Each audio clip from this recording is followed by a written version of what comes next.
Hello, everyone. Welcome. My name is Fiona, and we're here today talking about the difference between tarot cards and oracle cards. Tarot and oracle. Where are my little Rider Waite? So, just for you that are new here, I am a psychic tarot reader, intuitive. I'm also a teacher. I help people tap into their gifts or clear senses, let's be honest. So, yes, that's what I do. So, welcome. It's a little glitchy on my live today. So, I've been talking for a little bit now. The clock is just reset. Good times. But one of the courses I'm teaching right now is how to read tarot or how to learn tarot. So we're starting off with the Rider Waite because my belief is if you start off from here, you can work with any of the tarot decks. So that's just a little bit about me. So, welcome. Now, the difference between tarot and oracle. Tarot is, well, it goes all the way back to the 1700s, even further than that. Beautiful stories within tarot, but tarot is read, it has a specific way to be read. Each card has a specific meaning that typically is unwavering. So when I say I'm a psychic tarot, well, I play around with that. But each card, when you pull a card on tarot, there is a textbook reading off the card.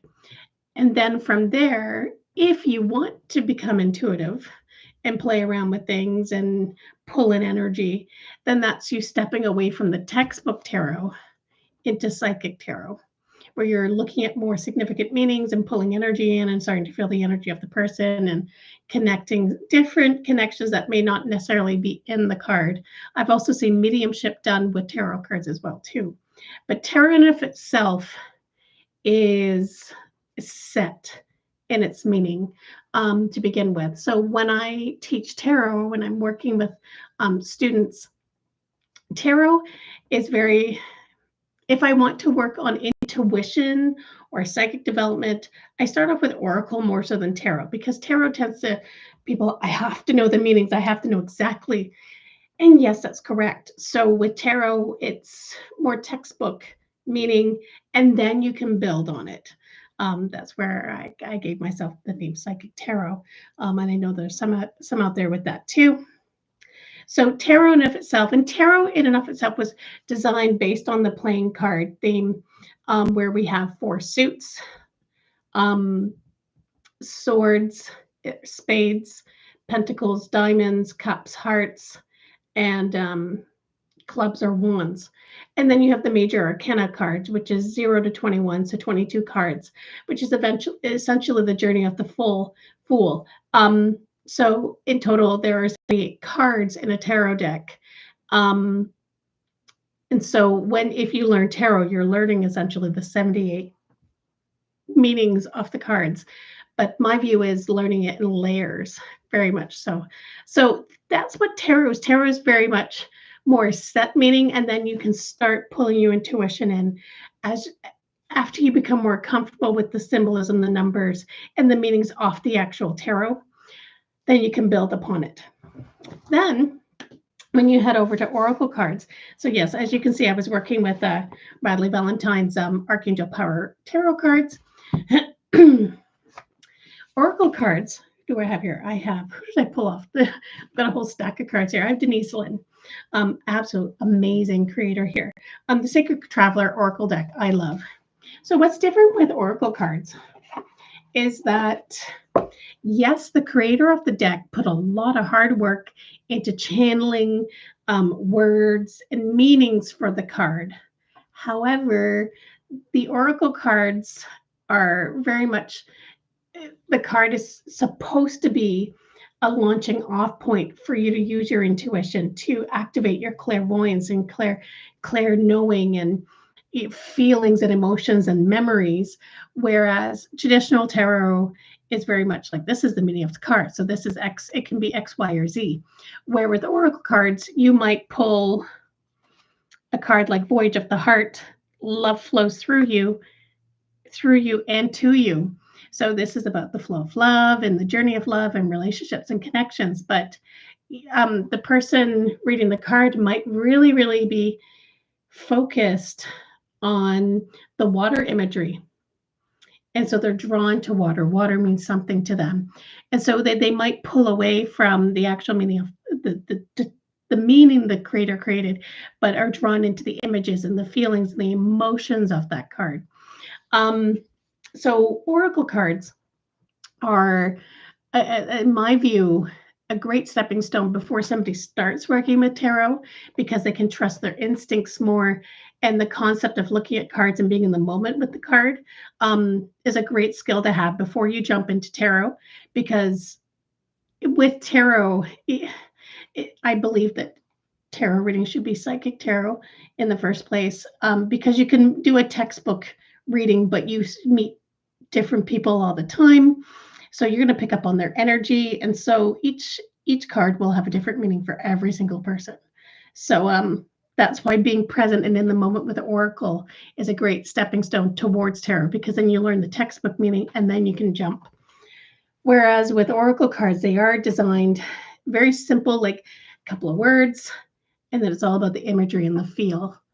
And also with what I love about oracle decks too is that they put a lot of challenge. Like I always say to people, it's okay in the beginning to read the book along with the card reading, because the creator put a lot of hard work into these books as well too. And also looking at the words is activating your clairvoyance and clairaudience, because you might be reading a sentence and get really focused on the word fear. So what does fear mean to you? And then this card, what are the connections? So with oracle, it's very, very flow. It's very much you starting to trust and surrender to your intuition. And your intuition is your higher self. And the feelings you may be having when you're doing a card reading, they're much, how can I say, gentler than the actual tarot, especially if you're working with the Rider-Waite or the traditional decks. The imagery can be a little offsetting if you don't understand the history of the cards as well. So I typically recommend starting off with oracles. It's a beautiful, beautiful stepping stone for people. And you don't have to wait to be gifted a deck. People believe in, like I hear that quite a bit. That was back in the day when it was taboo to do cards and they wanted to keep the card reading within the family. We don't have to live in fear anymore. We can get out there, be seen, do our thing. So yes, start off with oracle. Like I have the Sacred Traveler. Rebecca Campbell is phenomenal as well too. I really love her, especially for my empaths out there, who she was it, which one do I had the Lightworkers deck and also the Starseed deck on hand right now. She comes with a lot of questions and activities, and she's got amazing resources on her website as well too. She's got this one, the Rose and the Water deck as well too. Very, very elemental, divine feminine goddess work, beautiful energy. So very safe vibration. You'll see some oracle decks out there that are almost, I want to say, trendy, like the Avengers Oracle deck, like is cute, but I'm here to heal and raise my vibe. It's up to you, whatever it gets you going to begin with. But I have several angel therapy decks, Angels and Auras, Radley Valentine. Cannot forget Radley Valentine. A lot of oracle decks in there as well too. Go out and explore. Hit a metaphysical shop if you can, and actually, some metaphysical shops have some decks open. And if you've got a girlfriend or a friend that works with cards, just go take a look at their deck and look at things, because I know based on referral, people pick up decks as well too. When you're at the psychic fairs as well too, see what the readers have. Ask them what decks do you use. Do you recommend a deck? Because we'll be completely honest which decks we resonate with and which ones we really don't resonate with. And here's the thing too, with tarot and with oracle cards, there will be decks you resonate with and there will be some you don't. And that's okay. That just means they need to get gifted to somebody else who needs them. It's not a waste of money. You had your time with the deck. You tried and it's just not vibing, but they might be meant for somebody else in your life. So just pop them away somewhere and then pass them on, and you will make somebody's day with the deck as well. And with Oracle and Tarot, in the end, as you can see, even though you have the textbook with the tarot, you can pull in the oracle energy, the psychic energy as well, too, with the tarot. But tarot does take a little more time and practice. And um, there's an awareness and a knowledge of the cards before you can jump into them. Whereas with oracle, you can literally open the deck and start going. Once you clear it, read it, and then go. There's a lot of flexibility with this. And here's the thing, if you're wondering, like, should I become an oracle reader or a tarot reader? Genuinely, most people become both in the end, because the skills overlap. It's just a matter of learning in time with the tarot. But you will end up doing both. One isn't better than the other. The Rider Waite, I think I've met people who are like, I specifically just want the Rider Waite. Power to them. And when I'm at shows, I don't bring the Rider Waite with me because 90% of the people coming to me don't, like, they're newbies. So if they don't know the meaning, they'll be terrified if the Tower or the Death card drops or the Judgment, and they're like, ah! So I'm blessed to have Radley's Archangel Power tarot cards, which are just totally high vibe, and people can, whew, but I can read both. I like when I look at a tarot card and it might be the Five of Michael, but I know that's the Five of Swords. So in the end, you end up reading both. One isn't better than the other. You will find your own flow. But if you are just starting out, definitely grab yourself an oracle deck, start there, pull a card a day, be kind to yourself, get comfortable with them, use the book, but also use your own senses. You got them. Like, there's no denying them. You don't have to be gifted this esoteric knowledge. Just some people are more active. Like, some people have great eyesight, great hearing. You have the ability to be intuitive. So start here with the oracles and play. So yes, that's the difference between tarot and oracle. It's not groundbreaking. It's not earth-shattering. It's not going to change your world. But if you have a preference for one, there's a reason for that. So don't knock that. So there is no right or wrong. As I say, no two readers will do the same. Like, if you pull a deck of cards, either oracle or tarot, my reading will be different from your reading in one way or another, but we can appreciate your perspective. So there we go.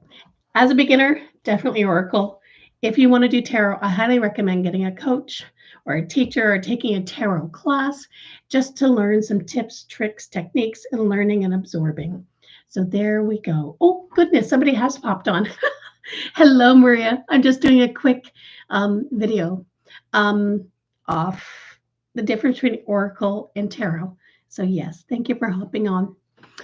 So, lovelies, I just about finished. Just like, sorry, you just got here. But yes, that's the difference between tarot and oracle. Do what your heart sings. And if you enjoy these videos and what I have to offer in my weekly readings, please like, subscribe, spread the word. I'm here to raise the vibration, and you're all beautiful souls. And I have great tools to help you wherever your journey's at. So have a beautiful day, and I will have my weekly reading up for next Tuesday. Have a beautiful day, everyone. Take care.